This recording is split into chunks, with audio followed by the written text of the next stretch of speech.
देखते हैं आपका अगला टॉपिक दंड आरेख बार ग्राफ। इसको क्या बोलते हैं, देखिए चित्रों के स्थान पर हम क्या करते हैं, अन्य विधि से दंड बनाकर, मतलब इस तरह से दंड बनाकर दर्शाया जाता है जो भी आपका आरेख, उसको क्या बोलते हैं, दंड आरेख। इसमें क्या होता है, इसमें एक समान चौड़ाई के क्षैतिज या ऊर्ध्वाधर लंब दंड मतलब बार खींच दिए जाते हैं। इनके बीच की दूरी क्या रखी जाती है, हमेशा समान रखी जाती है। प्रत्येक दंड की लंबाई दी गई संख्या के मान को निरूपित करता है। मतलब अगर हम ये लंबाई जैसे मान लीजिए 40 लिखा है, 0 से स्टार्ट किया तो इसकी लंबाई जो है वो आपकी क्या बताता है, उसका मान बताता है, मतलब जिसका मान कितना है 40 बता रहा है, ठीक है। और इसकी जो लंबाई ये चौड़ाई होती है क्या होती है, बराबर होती है। लंबाई आपका बदलता रहता है, ठीक है, इसको बोलते हैं चर। लंबाई जब बदल रहा है तो इसका मतलब इसको क्या बोलेंगे, चर बोलेंगे, ठीक है। इनके बीच की गैपिंग जो होती है वो क्या होती है, एक समान होती है, ठीक है, ऊपर से हो चाहे नीचे से, इस तरह से क्या होती है, बराबर होती है। मतलब ये आपका ग्राफ, एक ग्राफ पेपर आता है उसके उस पर दिखाया जाता है, जो कि आपके अगले टॉपिक में मिलेगा, ठीक है। तो इस टॉपिक में आपके पास इतना ही है कि कैसे चित्रीय दंड आरेख रूप को हम डायग्राम में दर्शाते हैं, उसको देखेंगे। उसके बाद होता है इसको दंड आरेख में पैमाना क्या मानेंगे, पढ़ते कैसे हैं। तो पैमाना जो आपका पिक्टोग्राफ में जो मानते थे, पिक्टोग्राफ में सेम उसी तरह इसमें भी है, बस इसमें यहाँ पे आपका पिक्चर की जगह क्या हो जाएगा, दंड आरेख होगा और एक ग्राफ होगा, उसमें सेंटीमीटर में माप दी होती है, उसको माना जाता है। फिर उसी के हिसाब से जो माना गया उसी के हिसाब से करना पढ़ना पड़ता है। चलिए आगे देखिए, दिया है दंड आरेख को कैसे खींचा जाएगा। तो देखिए इसमें सबसे पहले क्या क्या नियम है। दंड आरेख की विषय वस्तु को बार ग्राफ के ऊपर एक शीर्षक के रूप में सबसे पहले क्या करते हैं, लिख देते हैं, ठीक। आरेख बनाएंगे तो जैसे हम पिक्टोग्राफ बना देते हैं इस तरह से, तो उसका एक पैमाना मान रहे थे कि यहाँ पे क्या है और यहाँ पे क्या चीज दर्शा रहे हैं वो चीज लिख रहे थे। तो इसमें भी सेम चीज है वो भी। उसके बाद क्या, एक पैमाना लेंगे जिसमें स्पष्ट होना चाहिए और इतना होना चाहिए कि जो हमारा ग्राफ है, मतलब अगर मान लीजिए इस तरह से आपका ग्राफ पेपर आता है, तो अगर आपको मान लीजिए ये आपका ग्राफ है तो इस ग्राफ के अंदर ही वो सभी के सभी मान क्या हो जाए, आ जाने चाहिए। ऐसा ना हो कि आपका ग्राफ के बाहर मान चला जाए, ऐसा कोई पैमाना हम मान ले, ठीक है। तो पैमाना इतना छोटा हो कि चित्र को स्पष्टता से क्या हो, देखा जा सके। ऐसा ना हो कि अस्पष्ट मतलब इतना छोटा बन जाए कि आप खुद ही बना ना पाए, ऐसा भी नहीं होना चाहिए। अगला, सभी दंडों की चौड़ाई क्या नहीं बराबर, जैसे ये इसके बीच की दूरी क्या नहीं बराबर, देखिए यहाँ पे ये छोटा बड़ा है तो ऐसा ये नहीं चलेगा। मतलब आपका इक्वल साइज का होना चाहिए, इतना है तो ऊपर से लेके नीचे तक कितना सेम होना चाहिए। दंडों के बीच की दूरी क्या होनी समान, जैसे ये हो गया तो इसके बीच में फिर गैपिंग है तो ये समान दूरी पर ही फिर अगला बनेगा, फिर इसके समान दूरी पर क्या होगा, ये अगला बनेगा। बीच में आप स्केल से माप के सही कर सकते हैं, ठीक है। अगला देखिए, प्रत्येक दंड एक ही आधार पर होता है। मतलब आपका जो दंड बना है ये वाला जो हिस्सा है ये आप एक ही लाइन पर इस तरह से बनाएंगे, मतलब जैसे बिल्डिंग खड़ी होती है जमीन पर, उस तरह से आपको इस दंड आरेख को बनाना पड़ेगा। चलिए आगे आपका देखते हैं अभ्यास 4D में कैसे कैसे बनाया जाता है। देखिए आपका सबसे पहला क्वेश्चन दिया है, ये देखिए आपका क्या है, दंड आरेख है, ठीक है। दंड आरेख इस तरह से बनाया जाता है।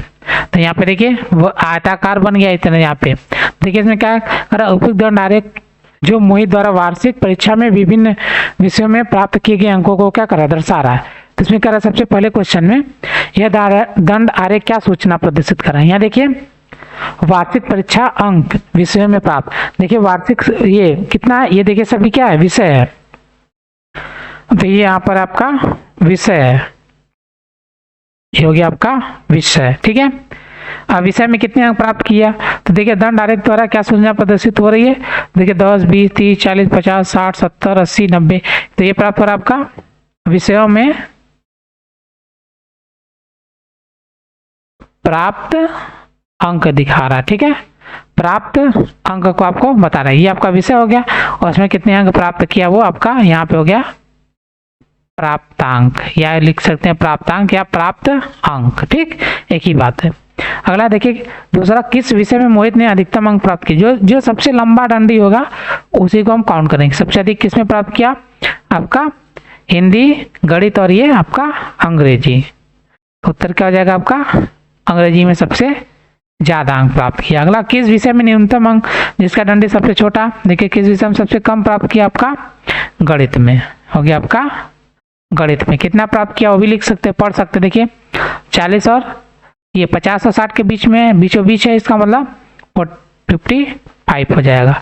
इसी तरह अंग्रेजी का कितना, देखिए अंग्रेजी का कितना है 80 है, ठीक है। तो इसको बोलते हैं ग्राफ को पढ़ना। अगर देखिए लास्ट, प्रत्येक विषय और नाम और उन विषयों में प्राप्त किए गए अंक भी लिखिए। प्रत्येक विषय का लिखिए, यहाँ पे चौथा कर लेते हैं। चौथे का आंसर सबसे पहला आपका हिंदी है। हिंदी में कितना, देखिए हिंदी में यहाँ से गया यहाँ तक कितना है 60 है। उसके बाद दूसरा का गणित, गणित में आप देख ही लिए कितना है 55 है। यहाँ देखिए यहाँ से गया डंडी ऊपर उठी और यहाँ तक गया कितना है 55 है। अगला अंग्रेजी, अंग्रेजी का भी आप देख ही रहे कितना है, अंग्रेजी का आपका 80। देखिए ये आपका अंग्रेजी, अंग्रेजी यहाँ गया इसके 80 के बीच में। फिर अगला देखिए ये कितना है 75, 75। कौन सा विषय है आपका, ये हो गया आपका विज्ञान। विज्ञान कितना है 75 है। उसके बाद सामाजिक विज्ञान, सामाजिक विज्ञान आपका कितना हो गया, देखिए सामाजिक विज्ञान कितना यहाँ पे है, इसको देखेंगे तब कितना आ जाएगा 50। तो ये आपका आंसर हो जाएगा, ठीक है। तो इस तरह से आपका ग्राफ को पढ़ते हैं और ग्राफ को देखते हैं। चलिए अगला देखते हैं। अगला क्वेश्चन, क्वेश्चन नंबर 2 कह रहा है निम्नांकित आरेख 2002 से, ये 2000 से 2004 में सरकार द्वारा खरीदे गए गेहूं की मात्रा को बता रहा है। तो ये आपका गेहूं की मात्रा क्विंटल में दिया हुआ है, ये टन में दिया हुआ है, और 5, 10, 15, 20, 25, 30 इस तरह से आपका टन में दिया है। और 1 सेंटीमीटर बराबर कितना 5000 टन को दर्शा रहा है। तो मतलब जो 1 सेंटीमीटर है 5000 टन है। देखिए 5, 10, 15, 20, तो आपको डायरेक्टली इसी को पढ़ना है, ठीक है। ये यहाँ से जो ये दूरी पूरी होगी कितना होगा, ये वाली दूरी 1 सेंटीमीटर, ठीक है। तो अब देखिए इसमें करें, इस आरेख का पैमाना क्या है, इस आरेख का पैमाना क्या है 1 सेंटीमीटर बराबर 5000 टन। देखिए सबसे ऊपर जो आपका लिखा हुआ ये आपका क्या है पैमाना है।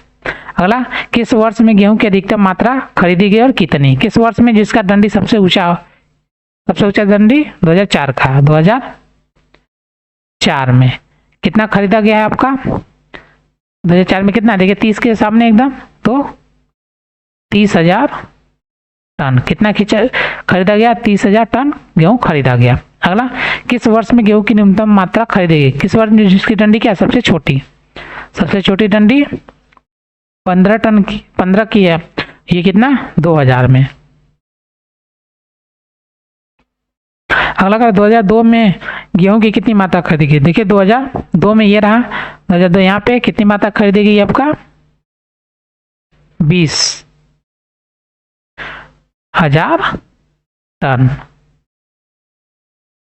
ये आपका आंसर हो गया, ठीक है। तो इस तरह से आपका क्वेश्चन नंबर 2 कंप्लीट हो गया। इसमें आपको ग्राफ को देखना है, ग्राफ को पढ़ना है, बस ज्यादा कुछ नहीं है। चलिए अगला आपका क्वेश्चन नंबर 3 ये है, निम्नांकित दंड आरेख किसी आवासीय विद्यालय में प्रवेश पाने वाले विद्यार्थियों की संख्या को दर्शा रहा है।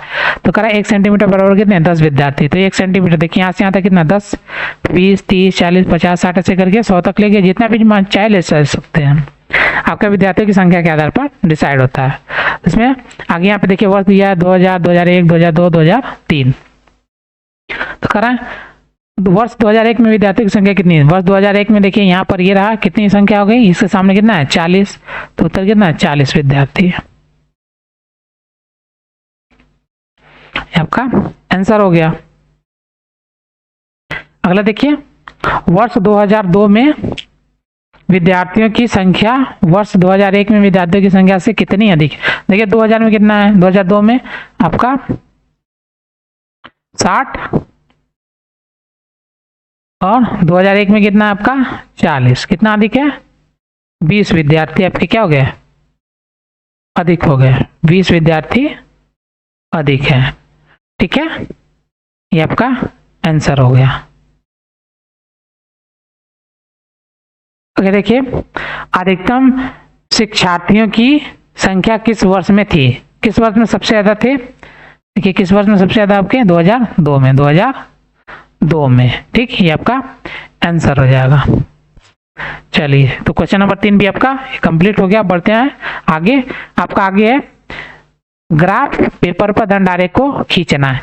कैसे खींचा जाता है, ये सब सारी चीज़ें आपको देखेंगे नेक्स्ट वीडियो में। मिश्रित दंड आरेख भी क्या होता है, ये सब कुछ आपका देखेंगे नेक्स्ट वीडियो में। तो मिलते हैं आपका नेक्स्ट वीडियो में एक नए टॉपिक के साथ। तब तक के लिए धन्यवाद। हमारे चैनल पर वीडियो देखने के लिए धन्यवाद। ऐसे ही और वीडियो देखने के लिए प्लीज हमारे चैनल को लाइक, सब्सक्राइब करें और बेल आइकन को प्रेस करें, जिससे हमारी हर वीडियो की नोटिफिकेशन आप तक पहुंचे। वीडियो को अपने दोस्तों को भी शेयर करें। धन्यवाद।